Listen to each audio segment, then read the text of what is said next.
She told us the story of what happened to her. She was in her home, or maybe in the yard outside of her home. She had an infant in one hand and a couple of other kids playing around. And when the first wave came, there was really just it was there and it was impacting them.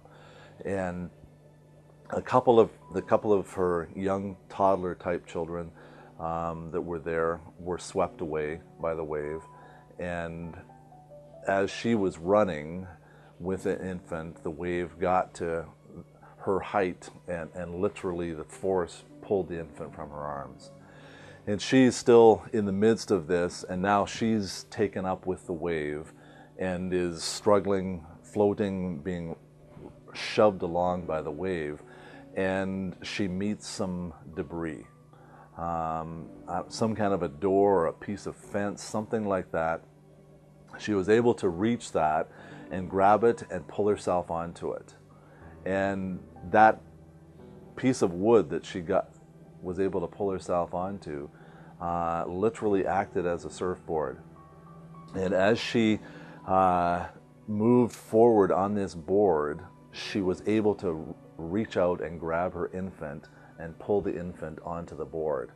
The board kept moving, and the toddlers were ahead of her as well, and she was able to get these 3 kids onto the board and survive right to the end of the wave, so to speak.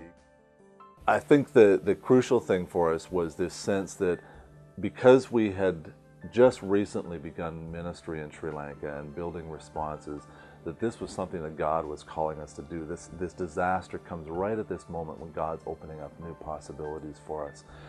Churches in Canada had responded overwhelmingly without solicitation to this disaster in Sri Lanka. And we just said, this is something that God's calling us to do. We need to step up. In a sense, because our project is sort of coming to realization 3 or 4 years after the tsunami, is that we've learned from all the mistakes of the organizations that have built ahead of us, so to speak. And by having our own connection with people on the ground, Pastor Jayaraja here, who lives in Mississauga, who's been helping facilitate this as the project manager, is someone that we have confidence that he is going to use the resources of our movement in a positive way. And on the ground, he's got connections with real people, Christian leaders there, that there's an actual chain of connection to people that we can trust from one step right through to the end.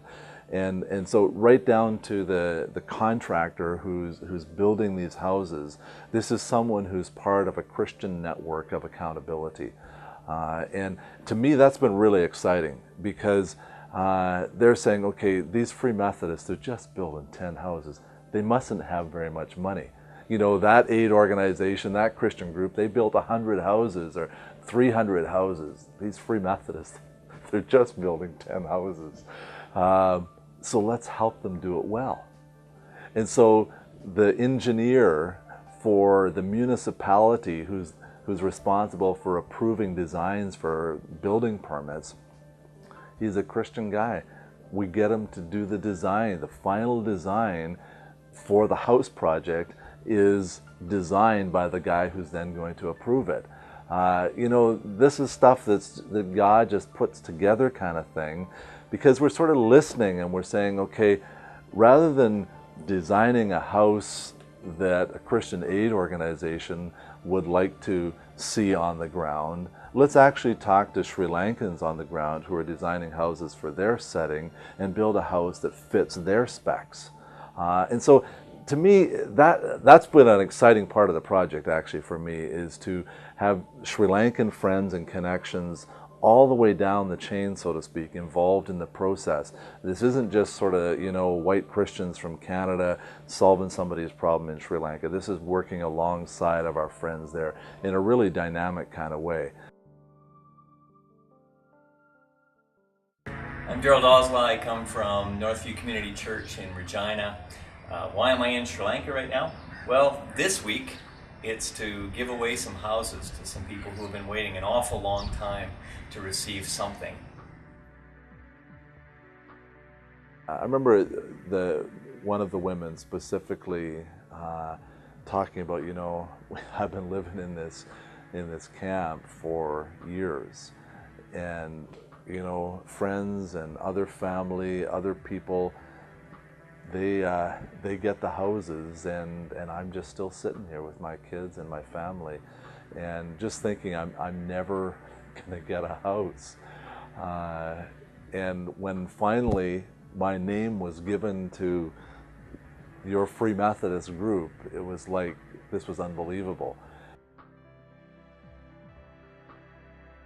This was a woman who had a sense that this is my place, this is now something that is now mine when I have had nothing. And her children and older family members that are going to come and be present with her in this house. It was a tremendous sense of fulfillment from when we started out down this path to actually handing over to a family that is going to be impacted by this for years to come.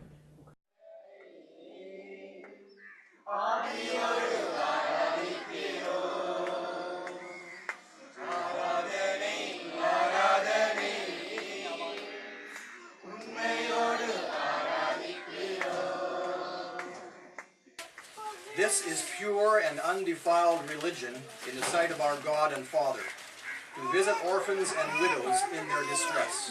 திக்கெட்ட பிள்ளைகளும் விதவைகளும் படுகிற உபத்திரவத்திலே அவர்களை விசாரிக்கிறதும் உலகத்தால் கரைபடாதபடிக்கு தன்னை காத்துக் கொள்வதுமே பிதாவாகிய தேவனுக்கு முன்பாய் மாசில்லாத சுத்தமான பக்தியாய் இருக்கிறது. God reminded me that He wanted to take care of people that were having a hard time taking care of themselves. கடவுள் அதை குறித்து எங்களோடு ஞாபகப்படுத்தினார்.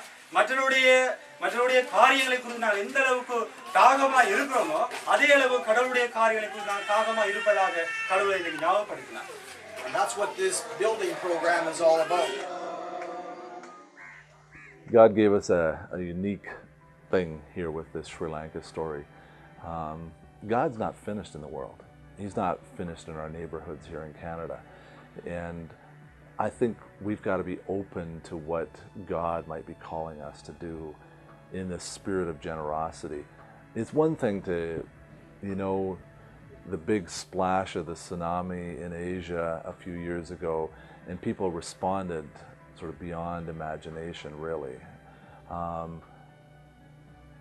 What if there's just a small thing that the Holy Spirit prompts us with, that, this is an opportunity?